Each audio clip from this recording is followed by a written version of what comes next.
So welcome sa Anton Reds TV. Ang pag-aralan din ngayon ay tuturo ko sa inyo yung technique kung paano matutunan ng mabilis yung Korean numbers.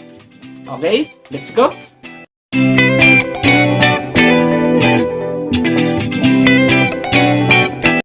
So welcome again. Ang Korean numbers ay mayroong dalawang klase. Sino Korean numbers at native Korean numbers.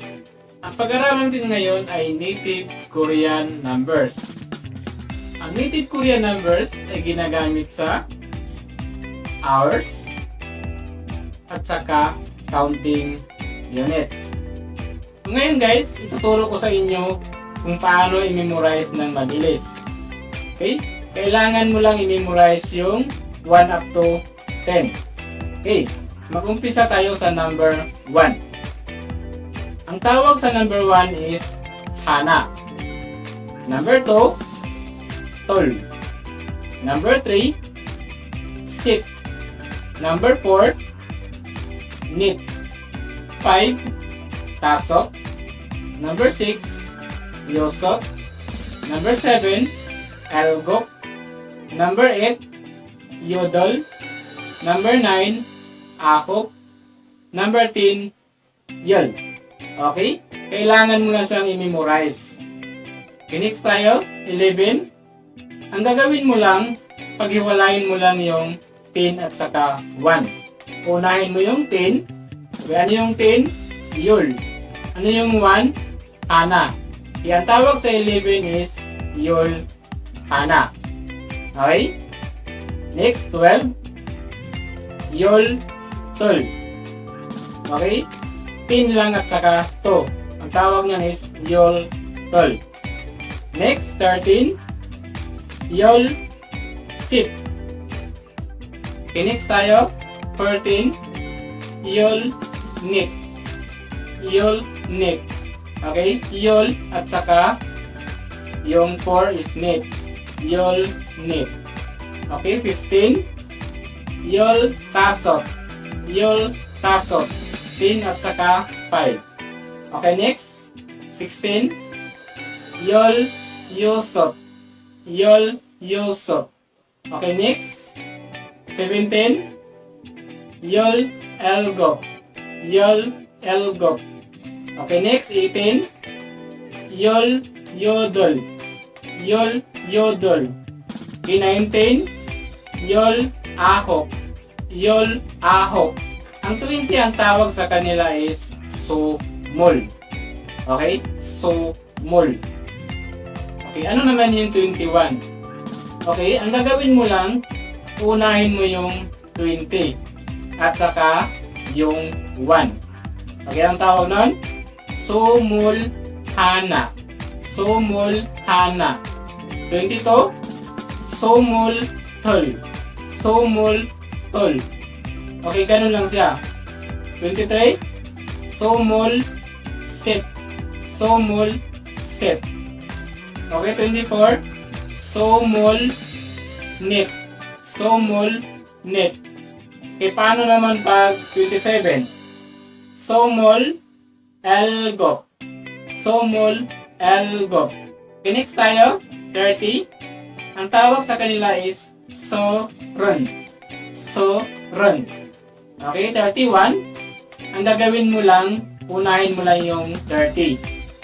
Okay, ano yung 30? So, run. 1. Hana. So, run, hana. Okay, 31. So, run, hana. Okay, 33. So, run, sit. So, run, sit. Okay, 35. So, run, tasok. So, run, tasok. Okay, 37. So, run, elgop. So, run, elgop. 39. So, run, akop. So, run, akop.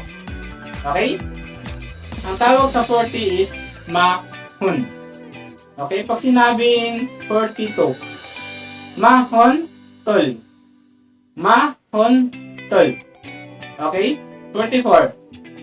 Mahon, net. Mahon, net. Okay, 46. Mahon Yusuf. Mahon Yusuf. Okay, 48. Mahon Yodol. Mahon Yodol. Okay, next tayo, 50. Ang tawag sa 50 is swin. Okay, swin. Paano pag sinabing 53? Unahin mo lang yung 50. Swin, set. Swin, set. Okay, 55. Swin, tasok. Swin, tasok. Okay, 57. Swin, elgo. Swin, elgo. Okay, ganun lang siya. 59. Swin, ahok. Swin, ahok. 60. Ang tawag sa 60 is ye-son. Okay? Ye-son. Pag sinabing 61, ye-son hana. Ye-son hana. Okay? 64. Ye-son net. Ye-son net. 67. Ye-son elgo. Ye-son elgo. Okay? 69. Ye-son ahok. Ye-son ahok. 70. Ang tawag sa 70 is el-hon. El-hon. Okay, pag sinabing 74, el-hon net. El-hon net. 76, el-hon yosok. El-hon yosok. 78, el-hon yodol. El-hon yodol. Tayo, 80. Ang tawag sa 80 is yudon. Pag sinabing 84, yudon net. Pag sinabing 86, yudon yosok. Yudon yosok. Pag sinabing 88, yudon yodol. Yudon yodol. Okay? Okay, next tayo. 90, ahon. Ahon. 94, ahon net. Ahon net. 95, ahon tasok. Ahon tasok. 97, ahon elgo. Ahon elgo. 99, ahon ahok. Ahon ahok. So ngayon guys, tuturo ko sa inyo kung paano siya gamitin sa counting units. Okay? Ang una mong gagawin dyan, pag ginamit mo na sa counting units, 1 up to 4 at saka 20, kailangan mong tatanggalan ng isang letter. Okay? For example, yung number 1, hana, magiging han. Yung number 2, tol, magiging to. Yung number 3, sip, magiging si. Yung number 4, nit, magiging ni. Sa 20, sumul, magiging somu. Okay, for example, 2 taon, to sal. Okay, maglalagay ka ng sal sa huli.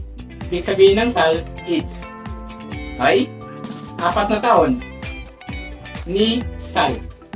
3 taon, si sal. 1 taon, han sal. Okay? Paano naman pag 20? Somu sal. Okay, ganun lang yan siya. Pag sinabing 22, somul to sal. Okay, hindi na matatanggal yung sa 20 kasi mayroon na siyang to. Ang tatanggalan mo lang is yung to. Okay? Somul to sal. Okay, pag sinabing 24 years old, somul ni sal. Okay, ganun lang siya. Yan lang yung tatanggalan nyo. Yung 1 up to 4 at saka yung 20. So sa ngayon guys, tuturo ko naman sa inyo kung paano siya gagamitin sa counting units. Okay, for example, pag sinabing 5 glasses of milk. Ang mangyayari niyan, pag sinasabi mo na sa Korean, mauuna yung milk. Ang Korean ng milk is uyo. Kaya magiging uyo tasot jan. Okay? Uyo tasot jan. Yung tasot is 5. Yung jan naman, yun yung counting units ng milk. Okay? Okay, next example. Pag sinabing 4 glasses of water. Okay, ganun pa rin, mauna pa rin yung water. Sa Korea naman ang tubig is mol. Ang mangyari niyan, mol ni jan. Okay? Mol ni jan. The next example, 3 cups of coffee. Ang coffee naman sa Korean is kopi. Ganun pa rin, mauna pa rin yung coffee. Magiging kopi si jan. Okay? Kopi si jan. Ang jan, counting units yan sa cups at saka sa glasses. Okay, next example tayo. Pag sinabing 6 apple. Okay, ang mangyayari niyan, apple is sagwa. Sagwa, yusot, ke. Okay? Ang ge naman, counting units, ibig sabihin, piraso. Okay, pag piraso, gagamitin mo si ge. Sana, pinintindihan kayo sa pinag-aralan natin. Kaya kung nagustuhan mo, paki-like and subscribe. At i-click mo na rin yung notification bell para updated ka sa lahat ng upload ko.